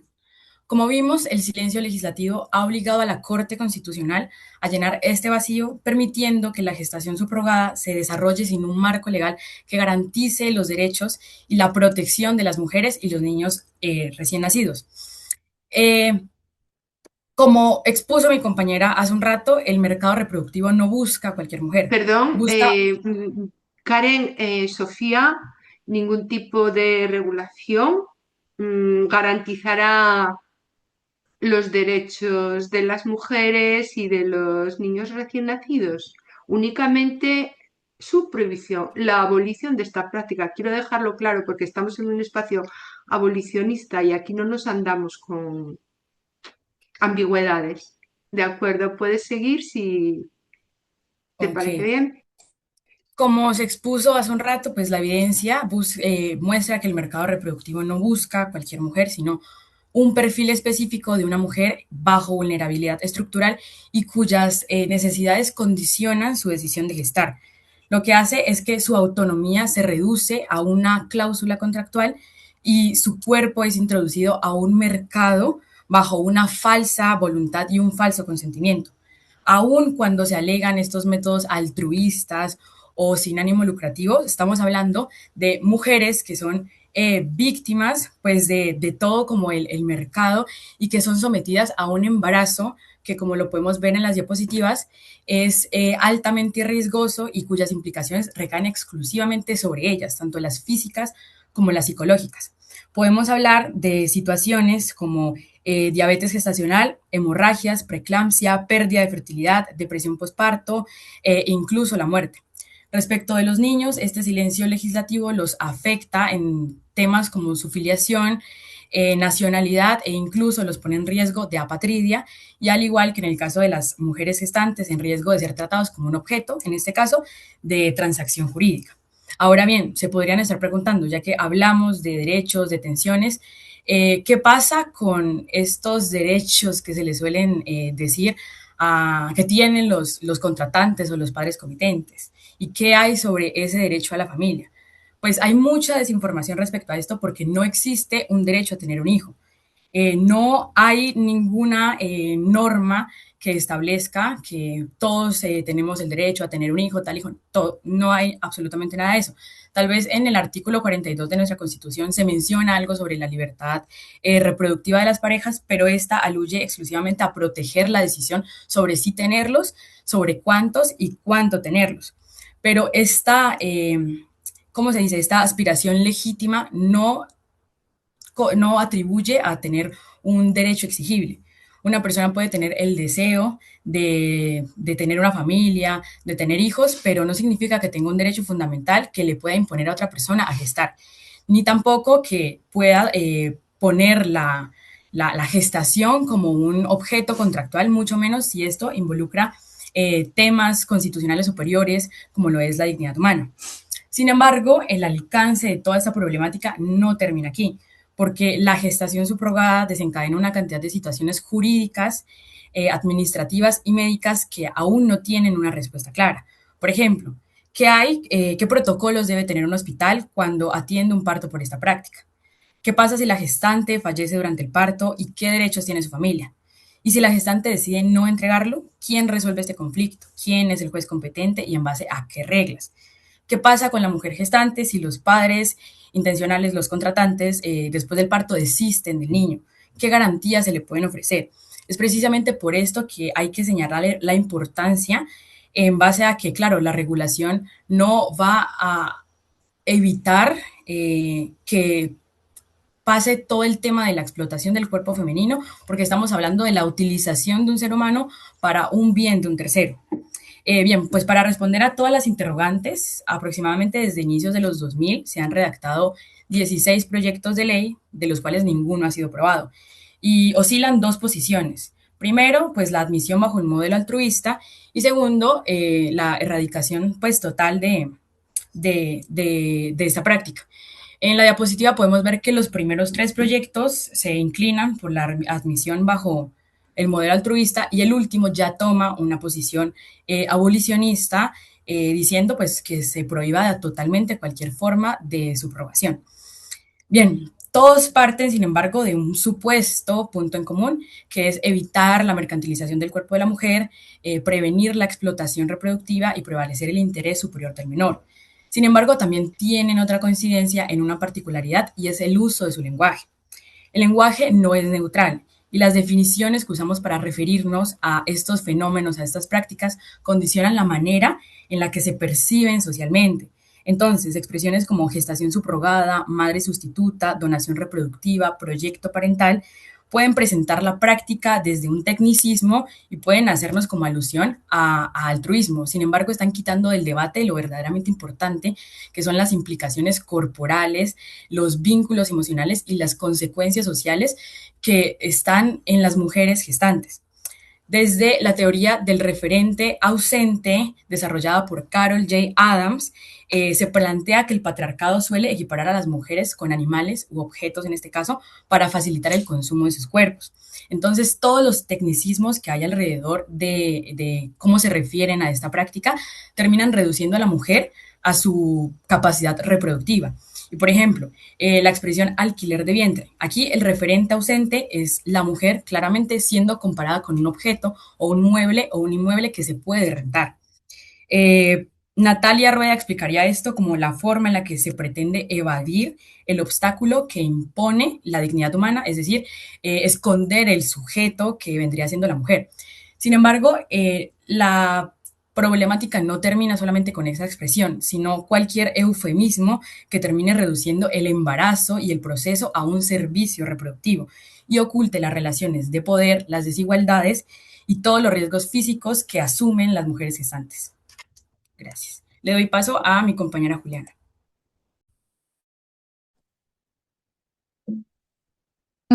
Ahí me ven. Sí, sí, adelante. Bueno, continuando con el marco jurisprudencial, resulta que en Colombia, para abordar esta problemática, el ordenamiento jurídico colombiano ha ido al activismo judicial. En este contexto, jueces de la Corte Constitucional se han pronunciado al respecto. Antes de empezar a abordar, digamos, de manera muy general las sentencias que les trajimos a enseñarles, estos no son puntos de vista propios, simplemente traemos a colación cómo ha tratado la Corte Constitucional este tema. Entonces empezamos con la sentencia T-968 del 2009, en donde la Corte Constitucional aquí por primera vez dice como la maternidad subrogada en Colombia no está prohibida porque no hay una norma que lo prohíba expresamente. Y eso se basa en una interpretación del artículo 42 de la Constitución, en donde dice los hijos habidos en el matrimonio o fuera de él, adoptados o procreados naturalmente o con asistencia científica, tienen iguales derechos y deberes. Entonces, a partir de este postulado dijeron pues prácticamente que la maternidad subrogada no está prohibida. También en esta misma sentencia fijó como unas condiciones mínimas de que, por ejemplo, de que sea de manera altruista, de que los gametos que se requieren para la concepción no sean aportados por la mujer gestante, entre otros requisitos. La sentencia T-275 del 2022, la Corte Constitucional vuelve y reitera que existe un vacío legislativo y por tanto le ordena al Congreso de que por favor legisle en este tema de manera integral, tanto para la maternidad subrogada y como también con respecto a las técnicas de reproducción asistida, ya que de alguna manera pues esta situación obliga a los jueces a resolver cada caso de manera aislada, generando así incertidumbre jurídica. Seguido de esto está la sentencia 127 del 2024, en donde pues la Corte ya aquí identifica algunos riesgos a raíz de la maternidad subrogada y su impacto en materia de derechos humanos. En cuanto a los niños, establece que se vulnera el derecho a la identidad y a conocer sus orígenes, también se vulnera genera riesgos sobre la incertidumbre sobre su filiación jurídica, también que se pueden encontrar en una situación de apatridia, y aquí hay algo importante de que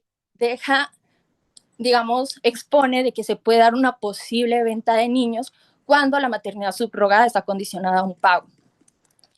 En cuanto a las mujeres, expone que la maternidad subrogada ha puesto a las mujeres en una posición de explotación sexual y a la su vez cosificación del cuerpo de la mujer, sobre todo cuando ésta se encuentra en situaciones de vulnerabilidad, discriminación o falta de oportunidades. También nos deja como un postulado en donde dice que la maternidad subrogada, cuando se hace de manera comercializada, puede llegar a configurarse el delito de trata de personas, y esto aplica tanto como para niños como para mujeres. Seguido a eso tenemos la sentencia 232 del 2024. Aquí la Corte Constitucional trae a colisión el concepto turismo reproductivo, resalta que Colombia para los países extranjeros es un destino atractivo con respecto a la celebración de este tipo de contratos debido a la ausencia de regulación.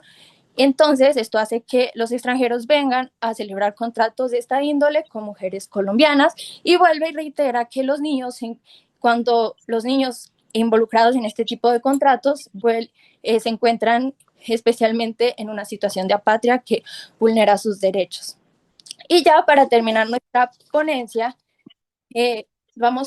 como grupo concluimos de que es claro que en Colombia la no regularización constituye un factor que favorece a este mercado que no tiene un límite y que se desarrolla en un contexto de desigualdades, especialmente para la mujer, que a su vez el debate con respecto a ese tema deja por fuera eh, los derechos sexuales y reproductivos de la mujer, la dignidad humana y el impacto real sobre los derechos de los niños y niñas.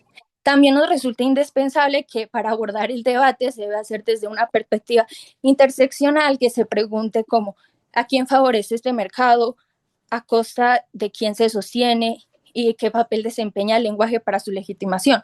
Pues como lo dice la investigadora Natalia Rueda, cuando se cosifica el cuerpo de la mujer hace que las personas de alguna manera se hagan la idea que es más fácil mercantilizarlo y explotarlo. Obviamente que nosotras como grupo estamos totalmente de acuerdo porque no es un secreto para nadie investigando de los datos que le tenemos al ordenamiento jurídico colombiano que a nivel de información es muy difícil encontrar cifras. El colombiano no se ha tomado la tarea de indagar al respecto de esta problemática, de que estamos muy de acuerdo de que esta práctica se debe de prohibir en Colombia. Muchas gracias. Muchísimas gracias a Karen Sofía Mera, bien, no recuerdo bien cómo se llamaba la otra Karen y nuestra tercera invitada del grupo de estudiantes de Derecho de la universidad. Ahora pasamos a nuestra última invitada, que es precisamente Tatiana Gómez Castillo, abogada y politóloga, estudiante del Magíster en Acción Pública Internacional y actualmente becaria de la CIANS, donde realiza labores de encargada de proyectos, como este, por ejemplo, ¿no? La organización de este webinar.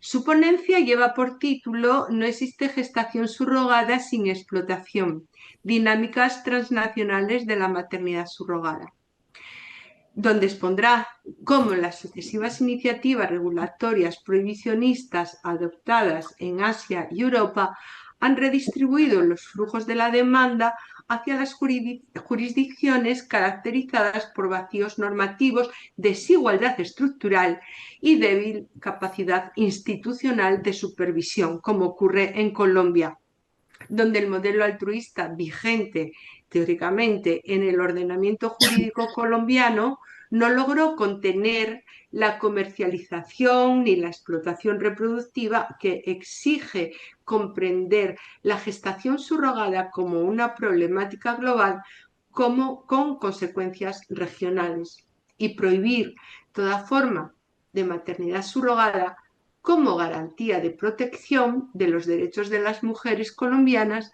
frente a la explotación sexual y reproductiva. Te damos la bienvenida, Tatiana. Puedes empezar cuando quieras. Bueno, muchísimas gracias a todos y bueno, agradecemos por el espacio y a mis anteriores compañeras por la brillante presentación que han hecho en este foro. Mi presentación se basa en que no existe una gestación por sustitución sin explotación, las dinámicas transnacionales de la maternidad subrogada y la ausencia del Estado colombiano. Y quiero empezar por donde normalmente terminamos, que es porque hay un dato que cambia completamente la naturaleza del debate, y es que en Colombia se plantea el debate sobre la maternidad subrogada como si hubiera que elegir entre prohibir la práctica o regularla en la modalidad altruista. Pero Colombia no tiene que imaginar qué pasaría por la regulación altruista del modelo, porque ya existe. Desde la sentencia T968 del 2009, lo único permitido en este país ha sido la modalidad altruista, lastimosamente, y el resultado es 17 años sin ley, sin marco regulatorio, 16 proyectos de ley radicados desde 1998, ninguno aprobado, 45 centros certificados, como mencionaron mis compañeras anteriormente, ante el INVIMA con corte de marzo de este año, programas comercializados entre 50 y 90 mil dólares, con casos documentados que alcanzan los 100 mil dólares, y por otro lado, mujeres que reciben $1,000 o $2,000 por todo el proceso cuando hay contrato y en algunos casos nada. Un mercado de $100.000 por proceso que el Estado colombiano no regula, sin una sola cifra oficial, bajo un régimen que solo permite el altruismo. Entonces, como conclusión tenemos que el altruismo no contuvo la comercialización en Colombia, sino que fue la puerta para que el mercado se instalara. El origen de la demanda, entonces, ¿de dónde viene esta demanda? Viene de España, Francia, Suiza, Suecia, Canadá y Estados Unidos. Francia y España prohíben y sancionan penalmente. Italia tipifica como delito con efectos extraterritoriales, es decir, los ciudadanos italianos que salen a buscar la maternidad subrogada también son perseguidos penalmente por el Estado italiano. Suiza lo prohíbe en su constitución, Alemania y Australia la prohíben bajo la normativa de protección del embrión. Entonces, los estados que más han legislado para proteger sus propias mujeres de esta práctica son los que envían demanda hacia nuestros territorios para la explotación de los cuerpos de las mujeres colombianas. Y hay algo que se tiene que decir porque a veces queda muy implícito, y es que los comitentes no carecen de alternativas en sus propios países de origen, porque la adopción en estos países es legal, está consolidada y protegida jurídicamente. Y aquí hay un punto importante que quiero resaltar, y es que el deseo individual de la procreación no puede ser o no puede imponerse ante derechos fundamentales irrenunciables como la salud y la dignidad. Nadie discute, por ejemplo, que la infertilidad de muchas parejas y la imposibilidad biológica de procrear y de reproducirse es un problema real y doloroso para las parejas a nivel individual. Pero ese dolor de una pérdida personal no genera un derecho exigible cuando la satisfacción de ese deseo requiere el cuerpo, la salud y la dignidad de otra mujer. Aquí les dejo una imagen que muestra, realizada por una investigadora de Brasil, que explica la dinámica transnacional de la reproducción, del mercado reproductivo en Colombia.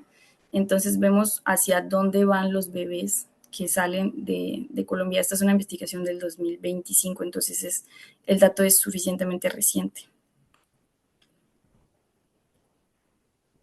Entonces, después de esto, tenemos una problemática y un malentendido a nivel internacional y jurídico, y es que el fundamento de que exista este mercado es aparentemente el derecho al hijo, pero no existe realmente un argumento o no existe un derecho a tener el hijo, ni un Estado que esté obligado a garantizar este derecho.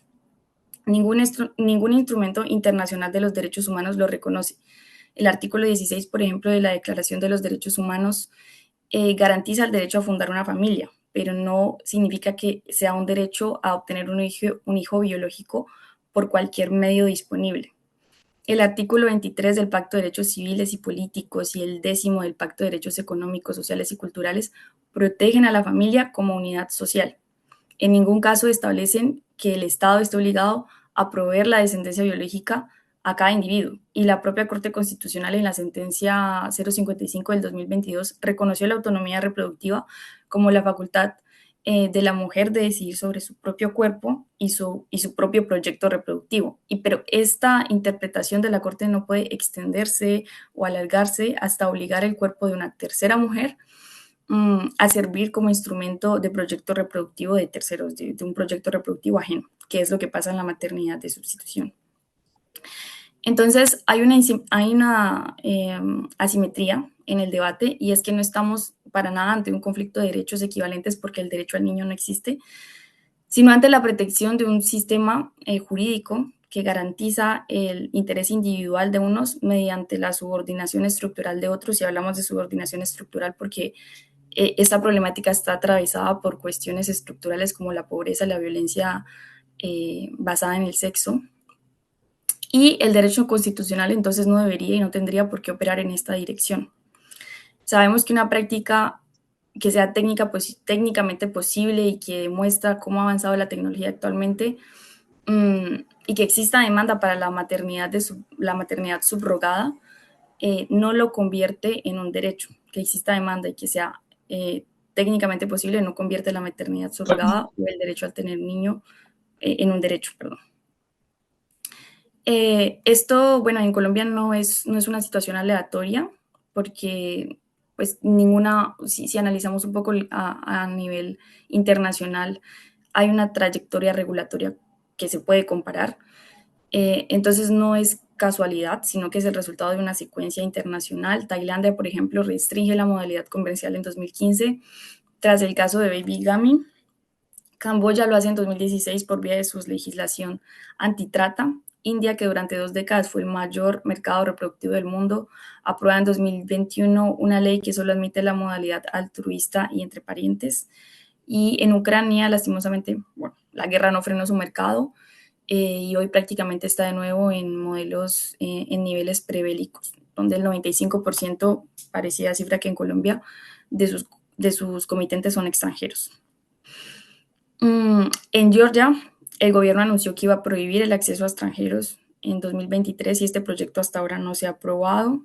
Sigue en el Parlamento, pero solamente esta noticia hizo que el mercado se trasladara a Armenia y entonces podemos decir que la industria se mueve ni siquiera necesariamente con la efectividad de la prohibición o la abolición, sino también solamente con la anunciación de que se va a restringir el mercado. Entonces es una plastificación del mercado bastante rápida, porque las clínicas suelen ser las mismas, es decir, una clínica que funciona en Tailandia o en Ucrania o en Georgia va a ser prácticamente la misma que funciona en Colombia y tienen la capacidad de adaptarse rápidamente al mercado cuando se logra impactar esta problemática a nivel jurídico y prohibicionista. Y entonces al final está Colombia absorbiendo esta demanda desplazada, sin ley, con una modalidad, altruista sostenida por la vía jurisprudencial, como lo ha mencionado mis compañeras a lo largo del foro. Entonces podemos decir que el auge de la maternidad en Colombia no es aleatorio, sino que responde a una dinámica transnacional. Entonces estos modelos nos sirven para analizar también el caso colombiano. India, por ejemplo, tenía un modelo solo altruista y entre parientes, pero esto traslada la cohesión hacia la familia, entonces siguen habiendo casos de violación a derechos humanos. Grecia prometió autorización judicial por vía de la concepción, produjo el mayor caso de trata reproductiva a nivel de la Unión Europea y en 2025 tuvo que cerrar el país para los extranjeros. Ucrania prometió un marco claro y consolidado desde el 2022. Georgia prometió una restricción que, como mencioné, todavía no se ha aprobado. Y hoy sigue ofreciendo programas con precios parecidos a los de Colombia, o sea, entre 70,000 y 100,000 dólares. Y Nueva York, el norte global, donde está prohibido o regulado según el Estado, lo legalizó con muchas salvaguardas, con muchas restricciones, pero todavía se sigue viendo vacíos y problemas estructurales en quienes son, por ejemplo, las madres subrogadas. Entonces tenemos 5 jurisdicciones, 5 diseños completamente diferentes, 5 marcos de protección diferentes y todavía tenemos el mismo resultado, que es la comercialización y la violación y la explotación de las mujeres de cada país. Entonces, cuando un experimento como esto se repite 5 veces con el mismo resultado, no podemos decir que es un accidente o que es aleatorio, sino que es la estructura pensada y adaptada de un mercado reproductivo que lastimosamente está teniendo mucho auge en Colombia. Y hay un modelo, digamos, que podemos analizar, que es Grecia, que en el papel tenía un modelo garantista donde una modalidad completamente altruista, autorización judicial previa a la concepción, una autoridad nacional, o sea, toda una institucionalidad dedicada a la reproducción asistida que se encargaba de supervisar estos procesos. En agosto del 2023, la policía allanó una de las clínicas más conocidas en el país, en Chania, Creta, y encontraron 98 mujeres identificadas como víctimas de trata usadas como gestantes, 200 mujeres halladas en allanamientos, la mayoría extranjeras, el 70% de las ganancias solamente para los intermediarios. El presidente de la autoridad, entonces de la institucionalidad que se creó para la maternidad subrogada en Grecia, fue capturado y fue destituido e importado por incumplimiento de deberes y cohechos. Y entonces, 3 años después, Grecia prometió mudar o prohibir, y todavía aún habiendo casos de sustitución, de maternidad de sustitución en Grecia. El modelo de Grecia se demoró 25 años más o menos en recorrer todo estas posibilidades de regulación, de permisión, de la maternidad de sustitución, y todavía siguen habiendo muchas violaciones y sigue siendo comercial, una práctica comercial, pero tapada con un modelo altruista que, como hemos demostrado, no garantiza la no explotación de las mujeres y la no violencia y la no violación de derechos humanos. Colombia entonces lleva 17 años también debatiendo este tema, si contamos desde la sentencia del 2009. Entonces, ¿por qué la modalidad altruista explota más? Primero, porque mantiene el íntegro el riesgo y elimina la contraprestación. Entonces, de la maternidad de sustitución existe un riesgo obstétrico muy grande, y ese riesgo no se elimina si se paga o no se paga por la maternidad, a la madre gestante. O sea, el riesgo obstétrico sigue siendo el mismo independientemente de si el marco legal es comercial o altruista. El pago no se desaparece, sino que se vuelve invisible como segundo punto, sino que se convierte en manutención, bonificaciones no declaradas. Incluso hay casos de promesas de visado, por ejemplo, de padres comitantes que vienen de Estados Unidos y prometen a la madre, después de entregar el bebé, entonces un visado de au pair, por ejemplo, para cuidar el bebé. Pagos clandestinos y un pago informal, pues no rastreable, no es fiscalizable y sobre todo no es probable tampoco ante un juez. Existe también, como tercer punto, la romantización de la maternidad como deber innato a las mujeres. Presentar a la gestación como un don o como un acto de amor, que es el tema altruista, impone la maternidad como una vocación natural y convierte el sacrificio en virtud. Bajo ese marco, exigir algo se vuelve socialmente legítimo. No se reclama, por ejemplo, no se puede reclamar nada porque la madre lo hizo por amor y por vocación, entonces es aún peor en la cadena de explotación. Y la cuarta de los modelos altruistas es que se suele exigir que la madre sea pariente o familiar de las personas que desean procrear, y esto es el caso, por ejemplo, de India, que expone que ni siquiera bajo esta modalidad se evita la explotación. Quiero mencionar a Silvia Federici, que describió esta operación hace décadas como: el capitalismo sostiene el trabajo reproductivo de las mujeres presentándolo como amor y no como trabajo, y al no nombrarse como trabajo, no se paga, no se paga, no se regula y no se puede reclamar. Entonces, la retórica de este don gestacional es la visión contemporánea de esta operación de maternidad de sustitución. Existen entonces los riesgos que tenemos. Por ejemplo, el 7.8% de mortalidad materna severa en gestantes subrogadas en un estudio que se hizo en Canadá, más del triple del riesgo preeclampsia. Entonces, es la complicación del embarazo caracterizada por hipertensión arterial y daños en el riñón y el hígado, y es una de las principales causas de muerte materna en el mundo. Entonces, este estudio se realizó en Canadá, donde tienen un 12.2% de mortalidad por cada 100.000 habitantes de maternidad subrogada. Si lo contrastamos con Colombia, que es de 44.1%, podríamos suponer entonces que el riesgo de la maternidad subrogada en Colombia, o el riesgo que tienen las mujeres, es incluso muchísimo más alto que 3 veces que encontró el estudio en Canadá, porque Canadá es un país con un sistema de salud mucho más robusto que el colombiano, y ya tienen cifras. Entonces, el riesgo en Colombia debe ser muchísimo más alto si nos basamos en la comparación con el mercado canadiense, con el sistema de salud canadiense.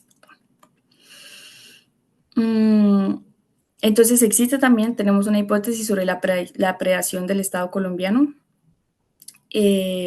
La fecundación in vitro, por ejemplo, el honorario de las clínicas, los cura el comitente, el control prenatal, la urgencia obstétrica, la cesárea, la unidad de cuidados intensivos neonatal, todo eso lo absorbe el sistema de salud. Una vez el recién nacido es entregado vivo, que es ahí cuando se termina el contrato de maternidad subrogada, y es justo cuando empieza el periodo de mayor riesgo para las madres. Entonces, es el sistema colombiano quien va a absorber el sistema de salud colombiano, que en la mayoría de casos para las mujeres tienen subsidio. Es el sistema de seguridad que va a absorber todos estos riesgos postparto y que no los absorbe la clínica y que no los absorben los clientes extranjeros que van a Colombia. No existe tampoco registro epidemiológico, ni siquiera medicina legal capta la condición de la gestante subrogada, ninguna muerte materna en Colombia puede hoy atribuirse a esta práctica oficialmente. Mientras tanto, hay cifras de que la morbilidad materna extrema en Bogotá aumentó del 2024 al 2025 en un 37% en un solo año, y entonces no se afirma tampoco la causalidad, pero sí hay una coincidencia bastante grande en que en Bogotá sea una de las ciudades con más clínicas de maternidad subrogada y que la mortalidad se haya aumentado en un solo año. Y lastimosamente no hay un registro, no hay una intención del Estado en vigilar esta situación. Hay dinámicas globales que podrían impactar a América Latina. La primera es vamos a analizar la directiva de la Unión Europea del 2024, que no prohíbe la subrogación de la Unión Europea, aunque ya la mayoría de países lo tienen prohibida, pero tipifica la explotación y la trata de personas de la maternidad subrogada. Y ellos tienen en cuenta no la compensación, sino la vulnerabilidad de la mujer para tipificarlo penalmente como delito de trata de personas. Y es decir, que el estándar internacional más reciente, que es esta directiva, ya abandonó la distinción altruista o comercial en la que Colombia todavía debate esta distinción, y esta distinción en marcos internacionales ya es irrelevante. Entonces, esto no es un vacío, no es aleatorio, es una decisión sostenida durante 17 años. El Estado sabe que el mercado existe, sabe que no puede supervisarlo porque no está haciendo nada para hacerlo, sabe quiénes son las mujeres, sabe cuál es el perfil de las mujeres, y no cuenta ninguna de las consecuencias que toda esta situación ha generado en el país. No hay cifras, no hay registro y no hay muertes atribuibles tampoco. Entonces, hay unas acciones concretas que se solicitan, como un pronunciamiento estructural orientado a la prohibición, como lo menciona la relatora especial de la ONU, donde ya declaró innecesaria la distinción entre altruista y comercial, esto para la Corte Constitucional, para el Gobierno Nacional y la Cancillería, el cese de toda promoción de Colombia, la cooperación judicial en estados de origen comitentes, el Congreso de la República, la prohibición de toda forma de maternidad subrogada y la tipificación penal de la explotación reproductiva como trata, con cláusula de extraterritorialidad, como lo ha hecho Italia y Australia. Para el Ministerio de Salud, por ejemplo, el registro epidemiológico obligatorio, suspensión de la habilitación de los centros que participan de estos procedimientos y auditoría del gasto de salud del sistema de seguridad social asumido a causa de este fenómeno. Y para finalizar, quiero mencionar un poco de la situación en América Latina. Chile es el país que está promoviendo, que está más adelantado hacia el proyecto de provisión aprobado por unanimidad ante la Comisión de Familia, pero todavía no es una ley. Argentina tiene bastantes casos de explotación y de trata de personas por gestadas captadas para comitentes extranjeros, y México y Perú no tienen un marco normativo claro, igual que Colombia. Entonces, toda maternidad, a nivel comparado, podemos concluir que toda maternidad en cualquier modelo y en cualquier situación, toda maternidad subrogada lleva a la explotación, y prohibirla es la única garantía real de protección para las mujeres de la región. Muchas gracias. Muchas gracias, Tatiana.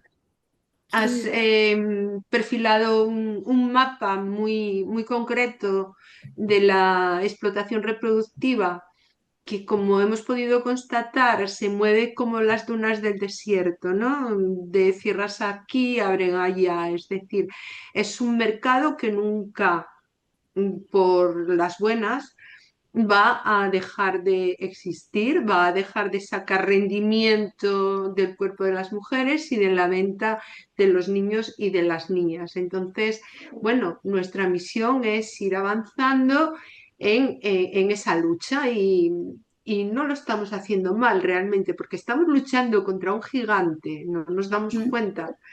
Realmente es un gigante, es la lucha un poco, perdonen la, el símil, pero es la lucha de David contra Goliat y no lo estamos haciendo mal. Entonces, hay una pregunta, bueno, como esto se está alargando un poquito, pero fue realmente muy rico y muy valioso en intervenciones, pero hay una pregunta que se nos lanza y que quería destacar, que habla precisamente, que nos pregunta cómo acabar con la impunidad, cómo acabar con la impunidad de estos compradores de bebés, cómo acabar con la impunidad de la industria. Bueno, sin tener que recurrir a la guillotina, que no me gustaría, no, no, para nada, la impunidad debería acabar ilegalizando y persiguiendo la venta de niños y niñas, porque es una venta, y la trata de mujeres con fines de explotación reproductiva, porque siempre es trata, porque siempre se capta a las mujeres, siempre engañándolas, diciéndoles que los hijos y las hijas que traen al mundo no son suyos y siempre se las capta mediante coacción. Y la coacción puede ser económica, por un pago, o puede ser también psicológica, ¿no? Convenciéndolas de que es bueno ayudar, sacrificarse por los demás, ser altruista, etcétera, etcétera, etcétera. La Convención Abolicionista Feminista de la CIAMS explica toda esta démarche en este sentido, ¿no?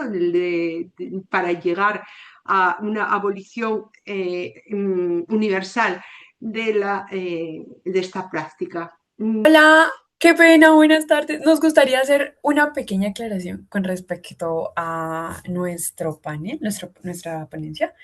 Sí, No sé adelante. no sé si nos entendió como la postura que teníamos, porque nosotras defendemos la postura abolicionista. O sea, no nos estábamos refiriendo, digamos, a la defensa de una postura que lo regule o que lo permita bajo ciertas reglas, sino que lo prohíba netamente. Y por eso, en un inicio, también por recomendación de Tatiana, yo lo expliqué que cuando hablamos de vacío normativo y necesidad de legislar, no hablamos de regular como tal, para que exista, pero bajo ciertas reglas, sino de prohibir para que no sea una práctica legal. Entonces, sí, esa es nuestra posición con respecto, con respecto a la intervención que de pronto nos hicieron al inicio de la ponencia de mi compañera Laura. Y con respecto también a la palabra que usé dentro de mi ponencia, también hice la aclaración en los comentarios que era, bueno, básicamente dije progenitor comitente o progenitores comitentes porque así expresamente lo decía una definición que quería yo dar, pero pero realmente la palabra, como lo dijo la persona que lo mencionó, que lo dijo en los comentarios, es, claro, contratante. Estamos de acuerdo con eso. Muchísimas gracias por la aclaración, Karen Sofía. Está muy bien y conviene aclarar vuestra posición. Me parece muy interesante y muy necesario lo que has hecho, lo que acabas de decir ahora. Muchísimas gracias. Y a Bueno, todas, gracias a ti, Berta, y a todas por el espacio. gracias por haber estado aquí y hasta siempre.